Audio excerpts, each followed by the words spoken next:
Hey, talking to myself. Welcome to the podcast. I know that you gon' feel Dave Sands the second, talking movies and gaming, even anime. Yeah, I might just go Super Saiyan. 242, the Bahamas, we gon' rep. Don't be anxious about nothing. Philippians 4:6. Sharing about my life, sharing about God's truth. Always keep it real when I'm talking to myself. Let's go. Mic check, 1, 2, 3. Ladies and gentlemen, welcome back to another episode of the Talking to Myself. Welcome to the podcast. Welcome to the podcast. Hey, welcome to the podcast. Welcome to the podcast. Hey, welcome back to Talking to Myself with your host, with the very most, Dave Sands, numero dos. We are here with another episode 11, boys and girls. It is good to be back recording. It's good to have another episode out into the world. I hope everyone who's listening to this had an absolutely amazing day, evening, morning, afternoon, night, or any time in between that.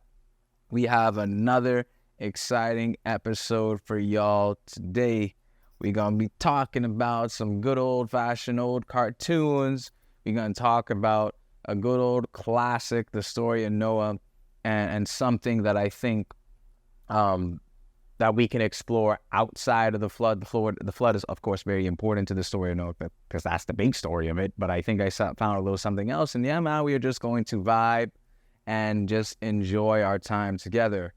If you are listening this on YouTube, please hit that subscribe button so I know that you are enjoying the show. If you're listening this on Apple Podcasts, Spotify, or wherever you get your podcasts, leave a 5-star review. Let me know how the show is going. And again, we're going to continue to grow together through Christ, through these episodes. And yeah, we move, man. So we are back.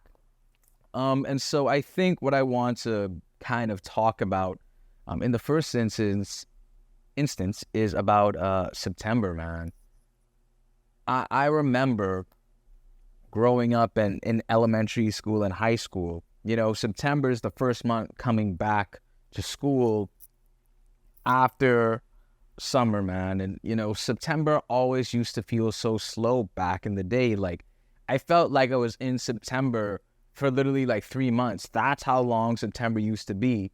But I'm here looking at my calendar, and the date is September 21st. Next week is the last week of September, and we are then in October, bro. October, November, December. 3 months left in the calendar year, dog. That's crazy to me. I don't know how everyone else's time is, but time has been seemingly flying for me. Days don't mean nothing anymore. Months don't mean nothing anymore. Truthfully, that's why I have to enjoy every single day and make the most of each day. But it just feels like time is truly flying, bro. Like, this has been the fastest I ever got out of September. No question. In the 27 years that I've been on this earth, September has never flew by so quickly. So, man, whatever goals you got to achieve this year, whatever shots you got to shoot this year, brother, make sure you do that because, brothers and sisters, we could see 2024. But before we get into 2024, I see in Christmas, I hear them sleigh bells. You know, I'm hearing all of it. Love Christmas. It's one of my favorite times of the year. And so, yeah, time is truly flying. And so when I kind of thought about time flying and, you know, the past, I really thought about, you know, my childhood. I think about my childhood a lot, frankly, because I have some very enjoyable memories there. I think that for me, I look back on my childhood with so much fond and amazing memories, because I was blessed to have a great childhood, right? And when I think about my childhood, I think about the cartoons back in the day, bro. And this might make me sound like an old head, but they don't make cartoons like they used to. I am sorry, not sorry. The cartoons back in the day, number one, taught so many things. It had meaning, bro. There was a reason for the show to be on your screen, but also, bro, the theme songs. To this day, I still listen to a lot of the theme songs from back in the day. And I get such a nostalgic kick from that because it's just like, I just feel like back then, script writers and everybody really enjoyed what they do, and I think they cared about like my development and my enjoyment of the show. And so to kind of understand this, I asked my Instagram audience, I put up a poll on my IG page asking about, what were some of your childhood like favorite cartoons as a kid. And so I got back a couple responses. First and foremost, thank you all for responding, whoever you are, and taking the time out of your busy schedule to do that. And so we're definitely going to talk about some of the cartoons that you mentioned. I'm going to keep everyone anonymous, so you don't have to worry about there's not going to be any call outs on the show, so it's fine. But we're going to talk about some of these cartoons because some of these cartoons mean a lot for me. All right, so I would have to start with one of the bangers, bro. Rugrats, dog. Oh my goodness.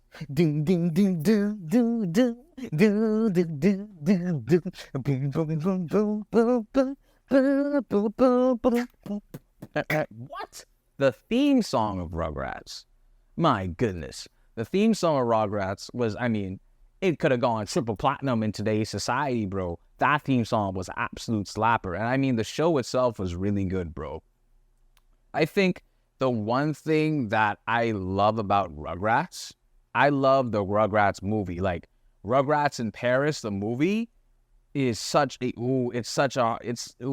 good movie. I specifically like a lot of the songs they use in there. One of them being "Life Is a Party" by Aaron Carter. That is an absolute banger, bro. I could jam that any way, any day. And even the story behind that movie was really powerful. Essentially, what it kind of talked about was just like one of the characters named Chucky Finster. His mother passed away, I think before he was born. And so his dad, well, that's one of the things about the story of Paris. But essentially, when they go to Paris, Chucky's father meets this lady who wants to marry him. I can't remember the preface of why she wants to marry him. Maybe to get to the U.S. or to own something of Stu Pickles' company. I can't remember the full premise of the movie, but it was just like seeing Chucky's dad find his second wife and find someone that someone that truly cares for his son, because his second wife actually has a daughter. And so it was just a beautiful story. And they had a song in there, I Want to Love That Lasts Forever.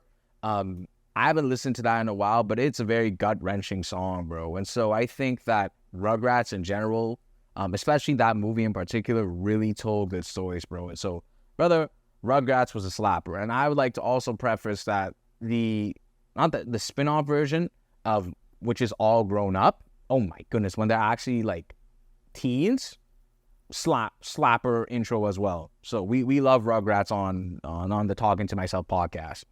The next one that I got a lot was Ed, Edd n Eddy.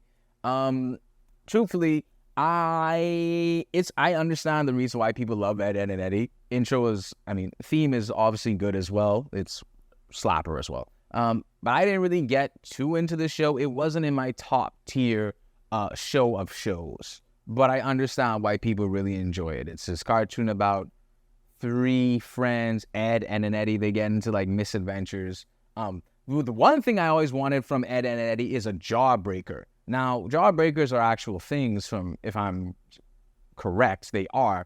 But the ones in Ed, Edd n Eddy were just 10x bigger.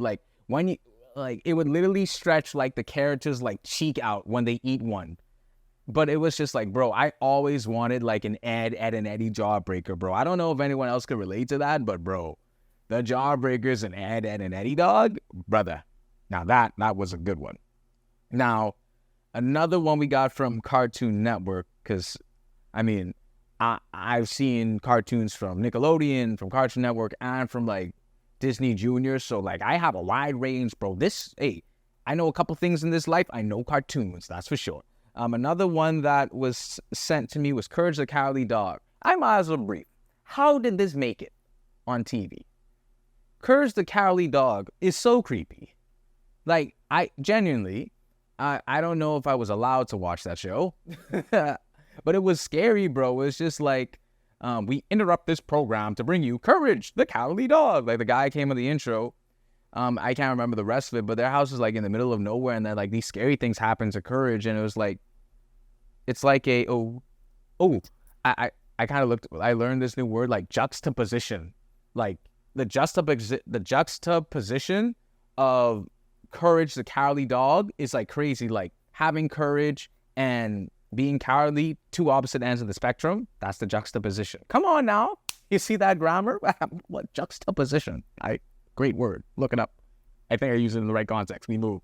But yeah, Courage the Cowardly Dog. It wasn't for me. It is a little too scary. Even to this day, I'm not watching Courage the Cowardly Dog, but I understand why people enjoy it as well. Another one, Codename Kids Next Door. Now we talking. Do do do do do. Do do do do do.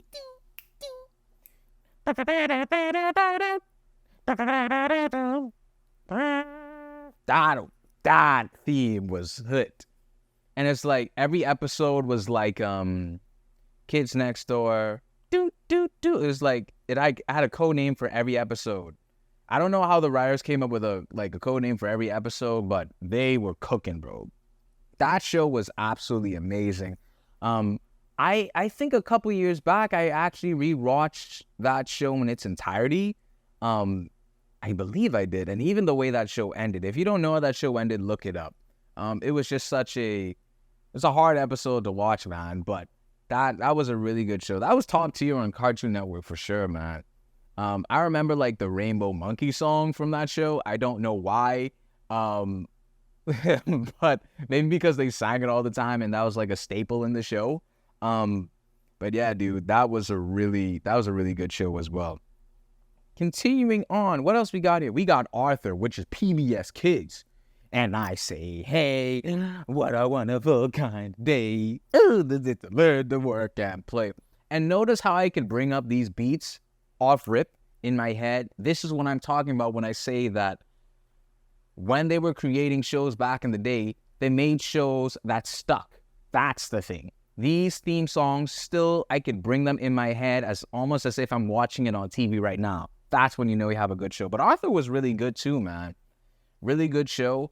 I think there was definitely a Christian aspect to it as well. I remember them going to church and talking about the baby Jesus as well. So I think because PBS Kids was on a network that wanted to teach kids stuff, I remember also a show called like Between the Lions. There's like lions, like, you know, like who owned like a library. I don't know if anyone else remembers that, but PBS Kids had some bangers, bro.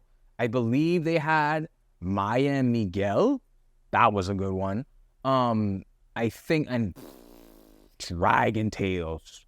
What? Ding ding ding ding ding. A wish on a dragon scale. Dragon Tales was really good, bro. PBS Kids had slappers, absolute banger. We love Arthur on the show here. And then the final one that we got, SpongeBob SquarePants. And we ain't talking like this new SpongeBob. We're talking like the first 4 seasons of SpongeBob. Ladies and gentlemen, SpongeBob SquarePants, the first 4 seasons, when the writers are absolutely cooking. I talking like Heat Check 3 from Steph Curry cooking. Brother, those were heaters. You understand what I'm saying? I remember a lot of things from SpongeBob. I remember the memes from SpongeBob that everyone remembers back in the day.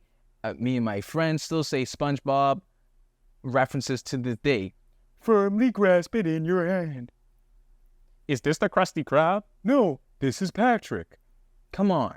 It's just like that show had so much character. SpongeBob himself had so much character, bro. It's just like it was such a phenomenal show, and it's still going to this day, mind you. But I'm talking about like the early editions of SpongeBob. it was absolutely beautiful, bro. And I remember like when Nickelodeon would like for people who may not know, like back in the day, the networks used to have like specials for the show, and they would be like promoting that thing, like, hey, the new episode of SpongeBob will drop on Friday at like 7 p.m. EST. And bro, I was there on my TV, 7 p.m. EST, ready for that show. So I mean, yeah, I just think that truthfully, that's where I developed my love of animation. In the sense of animation is my favorite genre of movies, etc., even when it comes to anime and things like that. And so shows like that had meaning and, you know, actually cared and wanted to entertain fully, you know, it was such a good era to be a part of and to grow in. And I'm so grateful for my childhood in that aspect. And, you know, this ain't gonna be the last time we visit old cartoons. We definitely gonna be talking about it. We'll be talking about it again, maybe on a future episode. But man, it's absolutely amazing. Thank you all for the submissions, man. It really helped me to kind of talk about this portion of the show. So if you want to be involved in the show, look out for my next poll. So we move. Yeah, man. Old cartoons. Old cartoons are the best, bro. Gotta love the classics. And speaking of the classics, this is where we're going to get into the story of Noah. It's a classic because, you know, when you grow up in Sunday school, it's one of the first stories that you learn about, Noah and the Ark, right? And I think that most Christians, and maybe even non-Christians as well, know about the story of Noah, right? And so we are going to dive in here. And, you know, the story of Noah is across multiple chapters in Genesis. But I think what I'm going to do, I'm going to read a section out of Genesis 6, I think majority of Genesis 7, and then like 2 verses from Genesis 8. We'll talk about it, we'll confide in it, and then I'll kind of go into what I kind of learned from the story of Noah. And so if you are new to the show, we read from the New Living Translation version. Why do we read from the New Living Translation? Because it's easy to understand. Okay, we move. And so firstly, we're going to be reading from Genesis 6, verses 5 to 22, right? Yeah. So yeah, the title of this chapter is actually called A World Gone Wrong. So yeah, let's kind of dive into it. Great. So it reads, "The Lord observed the extent of human wickedness on the earth, and he saw that everything they thought or imagined was consistently and totally evil. So the Lord was sorry he had ever made them and put them on the earth. It broke his heart. And the Lord said, I will wipe this human race I have created from the face of the earth. Yes, and I will destroy every living thing, all the people, the large animals, the small animals that scurry along the ground, and even the birds of the sky. I am sorry I ever made them. But Noah found favor with the Lord." Now we get into the story of Noah. This is the account of Noah and his family. Noah was a righteous man, the only blameless person living on earth at the time, and he walked in close fellowship with God. Noah was the father of 3 sons, Shem, Ham, and Japheth. Now God saw that the earth had become corrupt and was filled with violence. God observed all this corruption in the world, for everyone on earth was corrupt. So God said to Noah, I have decided to destroy all living creatures, for they have filled the earth with violence. Yes, I will wipe them all out along with the earth. Build a large boat from cypress wood and waterproof it with tar inside and out. Then construct decks and stalls throughout its interior. Make the boat 450 feet long, 70 feet wide, and 45 feet high.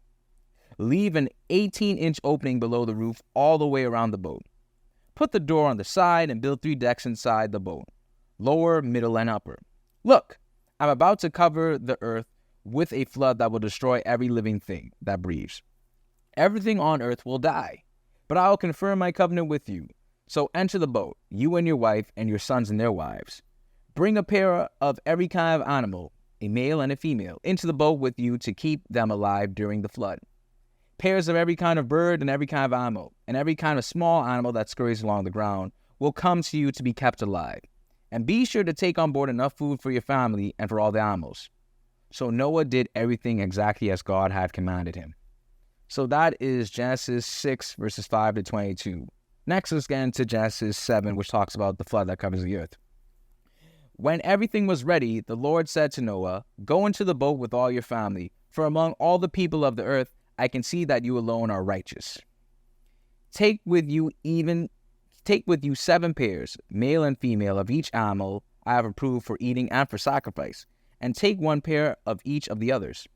Also take 7 pairs of every kind of bird. There must be a male and a female in each pair to ensure that all life will survive on earth after the flood. 7 days from now I will make the rains pour down on the earth, and it will rain for 40 days and 40 nights until I have wiped from the earth all living things I have created."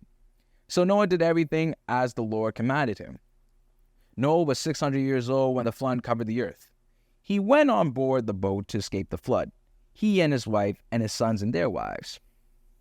With them were all the various kinds of animals, those approved for eating and for sacrifice, and those that were not, along with all the birds and the small animals that scurry along the ground.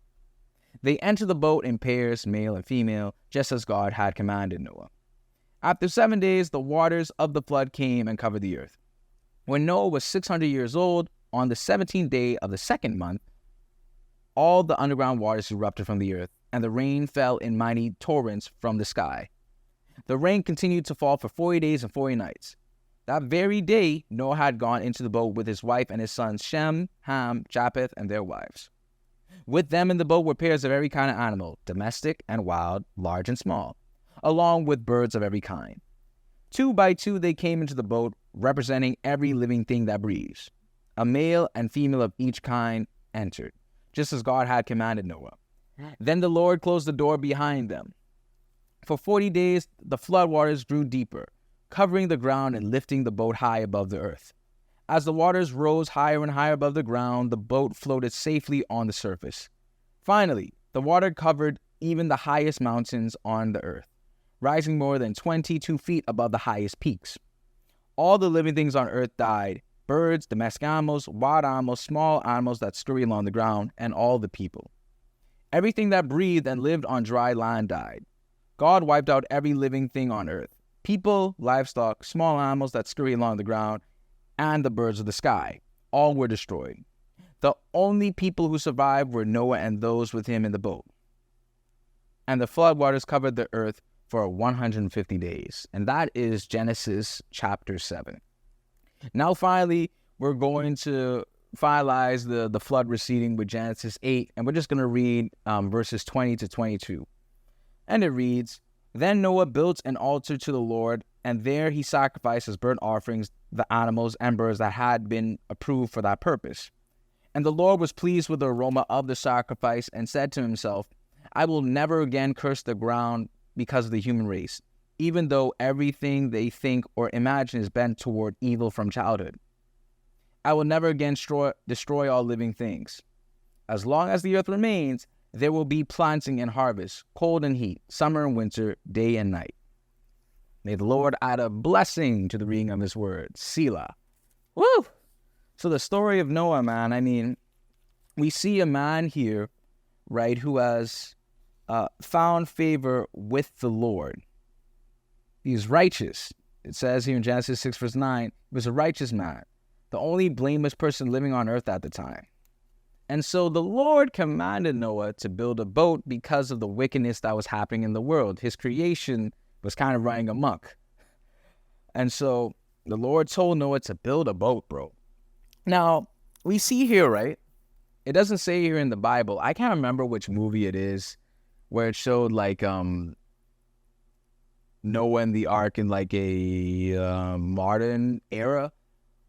But I would like to think that Noah was getting clowned, though, high key. Like, imagine the Lord telling you, like, bro, you're going to build a boat that's 400 feet long, 75 feet wide, 45 feet high, with an 18-inch opening. Right here. Just right here. Nowhere near the beach. Nowhere. None. No beach around. Not even by part of Ski Dock. We're nowhere. We just gonna build it right here. And so imagine those people who are probably mocking Noah, bro. I don't know if I would have the strength to do what Noah did, because at the same time, it's just like, bro, I have to build this big old boat by myself. It don't say that his sons helped him. So I'd like to think that he was out there in the heat with global warming, building the ark by himself. But you see what it says at the end of chapter 6, 6:22, it says, so Noah did everything exactly as God had commanded him. And I found that very interesting because the passage didn't say that Noah didn't complain like whatsoever, bro. I think that shows Noah's like faith truly. Because I know I complain about the simplest things. Imagine having to build a large boat for all the world's creatures and your family. It's crazy, man. But I think the one thing that I really wanted to touch on, I think the story of Noah is very important because it's a testimony of faith, how, Noah doing as God commanded him, saved him and his family. But I think we need to also talk about how that because Noah was righteous with the Lord, he was the only blameless person living on earth at the time and walked in close fellowship with God. And because of that, he was able to save his family. And I never really thought about it from that perspective, that Noah's righteousness saved his family, right?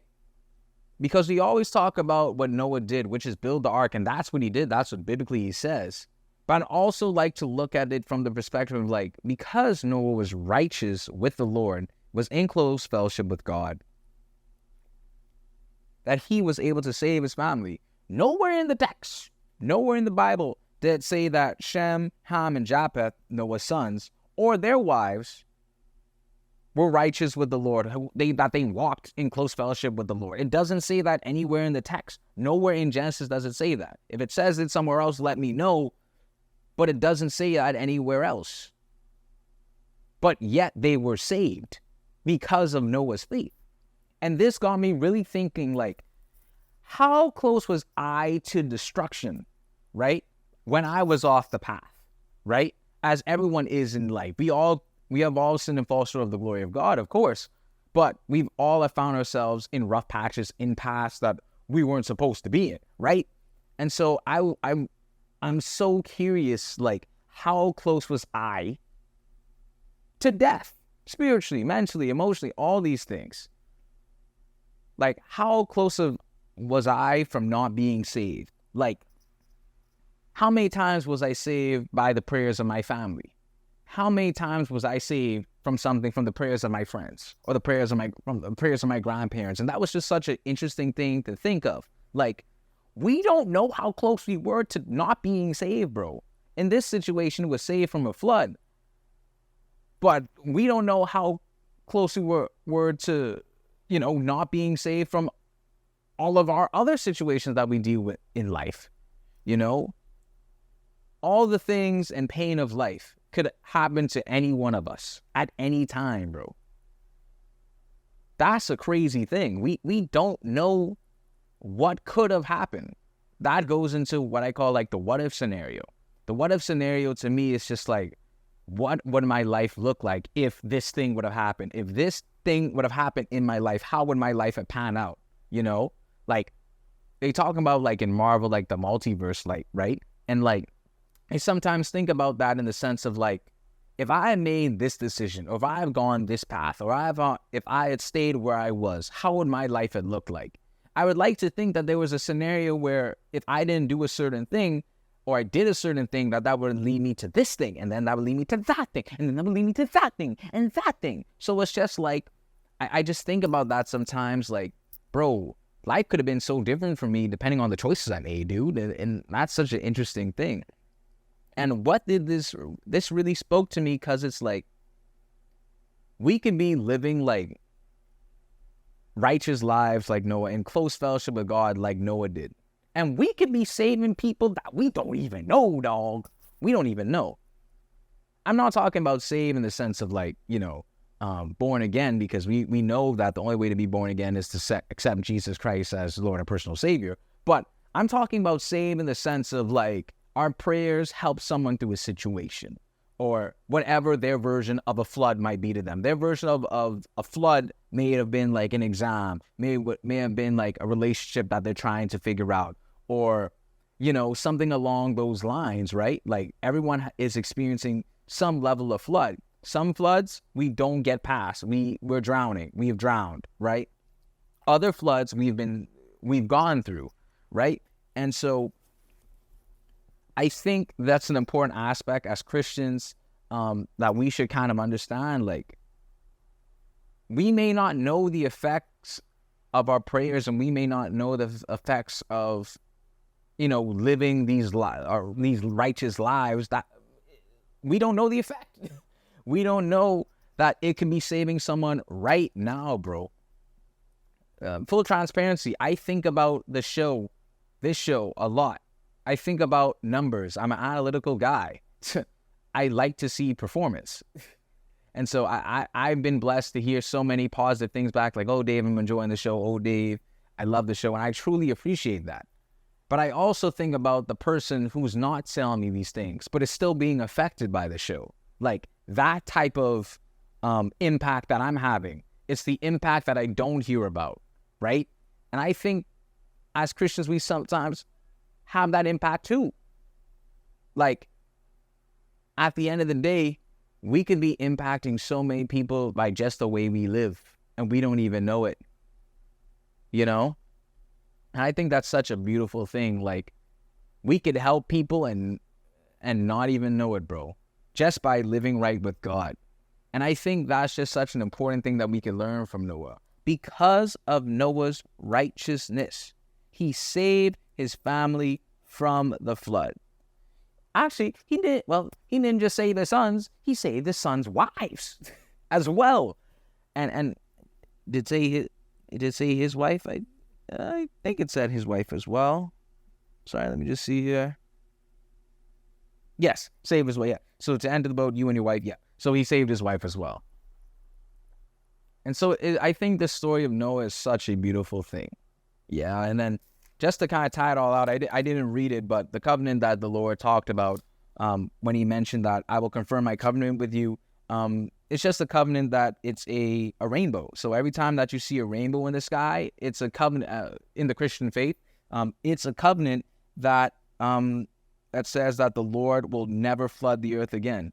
It says here in chapter 9, verse 13 in Genesis, I have placed my rainbow in the clouds. It is the sign of my covenant with you and with all the earth.